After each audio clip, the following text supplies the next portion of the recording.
ಶ್ರೀ ಸವಿತಾ ಮಹರ್ಷಿ ಜಯಂತಿ ಉತ್ಸವ ಕಡ್ಡಾಯವಾಗಿ ಎಲ್ಲ ಸರ್ಕಾರಿ ಕಚೇರಿಗಳಲ್ಲಿ ಹಾಗೂ ಸರ್ಕಾರಿ ಶಾಲಾ ಕಾಲೇಜುಗಳಲ್ಲಿ ಆಚರಿಸುವಂತೆ ಜಿಲ್ಲಾ ಅಧ್ಯಕ್ಷರಾದ ಆನಂದ್ ವಾರಿಕರ್ ಅವರು ಸುದ್ದಿಗೋಷ್ಠಿ ಮೂಲಕ ಮನವಿ ಮಾಡಿದ್ದಾರೆ. ಕಲಬುರಗಿ ನಗರದ ಪತ್ರಿಕಾ ಭವನದಲ್ಲಿ ಆಯೋಜನೆ ಮಾಡಿದರು. ಸುದ್ದಿಗೋಷ್ಠಿಯಲ್ಲಿ ಮಾತನಾಡಿದ ಅವರು, ಇದೇ ತಿಂಗಳು 25ರಂದು ಶ್ರೀ ಸವಿತಾ ಮಹರ್ಷಿ ಜಯಂತ್ಯೋತ್ಸವ ಕಡ್ಡಾಯವಾಗಿ ಎಲ್ಲ ಸರ್ಕಾರಿ ಕಚೇರಿಗಳಲ್ಲಿ ಹಾಗೂ ಸರ್ಕಾರಿ ಶಾಲಾ ಕಾಲೇಜುಗಳಲ್ಲಿ ಆಚರಣೆ ಮಾಡಬೇಕು ಮತ್ತು ಶ್ರೀ ಸವಿತಾ ಮಹರ್ಷಿ ಅವರ ಇತಿಹಾಸವನ್ನು ವಿದ್ಯಾರ್ಥಿಗಳಿಗೆ ಪರಿಚಯಿಸುವ ಕೆಲಸ ರಾಜ್ಯ ಸರ್ಕಾರ ಮಾಡಬೇಕು ಎಂದು ತಿಳಿಸಿದರು. ಆಚರಣೆ ಒಂದು ಪಟ್ಟಿ ಬಿಡುಗಡೆ ಮಾಡಿದೆ. ಈ ಪಟ್ಟಿಯಲ್ಲಿ ಸವಿತಾ ಮಹರ್ಷಿ ಜಯಂತಿ ಇದೇ 25ನೇ ತಾರೀಕು ಅಂದ್ರೆ ಸಂಡೇ, ರವಿವಾರ ದಿವಸ. ಆಲ್ಮೋಸ್ಟ್ ಅಲ್ಲ ಕೆಲವೊಂದು ಸರ್ಕಾರಿ ಕಚೇರಿಗಳಲ್ಲಿ ಆಚರಿಸ್ತಾ ಇಲ್ಲ. ಇದು 7ನೇ ವರ್ಷದ ಜಯಂತಿ. ಯಾಕಂದ್ರೆ ಸರ್ಕಾರ ಕಡ್ಡಾಯವಾಗಿ ಆಚರಿಸ ಅಂತ ಹೇಳಿದ್ದಾರೆ. ಕೆಲವೊಂದು ಸರ್ಕಾರಿ ಕಚೇರಿಗಳಲ್ಲಿ ಆಚರಿಸ್ತಾ ಇಲ್ಲ, ಶಾಲಾ ಕಾಲೇಜುಗಳಲ್ಲಿ ಆಚರಿಸ್ತಾ ಇಲ್ಲ. ನಾವು ಜಿಲ್ಲಾಧಿಕಾರಿಗಳಿಗೆ ಮನವಿ ಮಾಡ್ಕೊಳ್ಳೋದಂದ್ರೆ ಕಡ್ಡಾಯವಾಗಿ ಆಚರಣೆ ಮಾಡಬೇಕು. ಬೇರೆ ಬೇರೆ ಜಯಂತಿಗಳು ಆಚರಣೆ ಮಾಡಿಲ್ಲ ಅಂದ್ರೆ ಅವ್ರಿಗೆ ಹೆಂಗೆ ಆಕ್ಷನ್ ತಗೋತಾರ, ಅವರಿಗೂ ಕೂಡ ಆಕ್ಷನ್ ತಗೋಬೇಕು.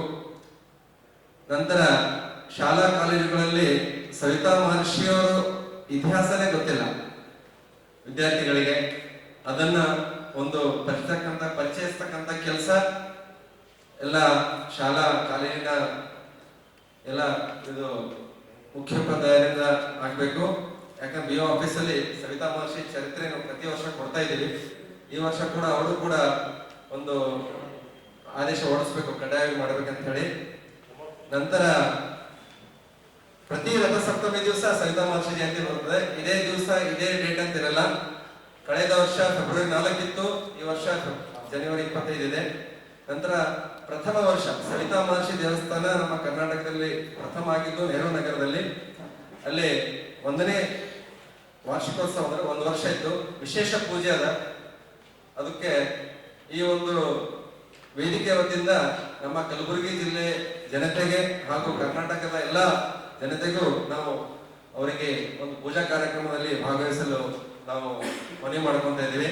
ಅದೇ ರೀತಿಯಾಗಿ ಕೆಲವೊಂದು ಸರ್ಕಾರಿ ಕಚೇರಿಗಳಲ್ಲಿ, ಶಾಲಾ ಕಾಲೇಜುಗಳಲ್ಲಿ ಸವಿತಾ ಮಹರ್ಷಿ ಭಾವಚಿತ್ರ ಇಲ್ಲ. ಅದನ್ನು ನಾವು ಉಚಿತವಾಗಿ ಕೊಡ್ತಾ ಇದ್ವಿ.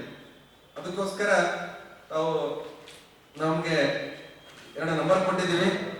ಅವರಿಗೆ ಸಂಪರ್ಕಿಸಿದ್ರೆ ನಾವು ಉಚಿತವಾಗಿ ಸವಿತಾ ಮಹರ್ಷಿ ಫೋಟೋ ನಾವು ಕೊಡ್ತೀವಿ ಅಂತ ಹೇಳಿ ಈ ಸಂದರ್ಭದಲ್ಲಿ ಹೇಳ ಇಷ್ಟಪಡ್ತೀನಿ. ತಮ್ಮ ಮಾಧ್ಯಮ ಮುಖಾಂತರ ಕೇಳ್ಕೊಳ್ಳೋದೇನಪ್ಪ ಅಂದ್ರೆ, ಅತಿ ಹಿಂದುಳಿದ ಸಮುದಾಯ ಸವಿತಾ ಸಮಾಜ ನಮ್ದು ಬಹಳ ದೊಡ್ಡ ಒಂದು ಇತಿಹಾಸ ಇದೆ. ನಂದನು, ಮೋರರು, ಕಲ್ಚೂರಿ ವಂಶಸ್ಥರ ಒಂದು ಇತಿಹಾಸ ಇದೆ. ಇದನ್ನ ನಾವು ಮುಂದಿನ ದಿನಗಳಲ್ಲಿ ಪಠ್ಯ ಪುಸ್ತಕಗಳಲ್ಲಿ ಸವಿತಾ ಮಹರ್ಷಿ ಚರಿತ್ರೆಯನ್ನು ಅಳವಡಿಸ್ಬೇಕಂತ ಹೇಳಿ ಈಗಾಗಲೇ ನಾವು ಮುಖ್ಯಮಂತ್ರಿಗಳು ಮನವಿ ಮಾಡಿದ್ದೇವೆ. ನಂತರ ನಾವು ಮಧು ಬಂಗಾರ ಪ್ರಸಾದ್ ಅವರಿಗೆ ಕೂಡ ನಾವು ಮನವಿ ಮಾಡಿದ್ದೇವೆ. ಅದನ್ನ ಮತ್ತೊಮ್ಮೆ ತಮ್ಮ ಪತ್ರಿಕೆ ಮುಖಾಂತರ ಅವರಿಗೆ ನೆನಪಿಸಲು ನಾನು ಇಷ್ಟಪಡ್ತೇನೆ.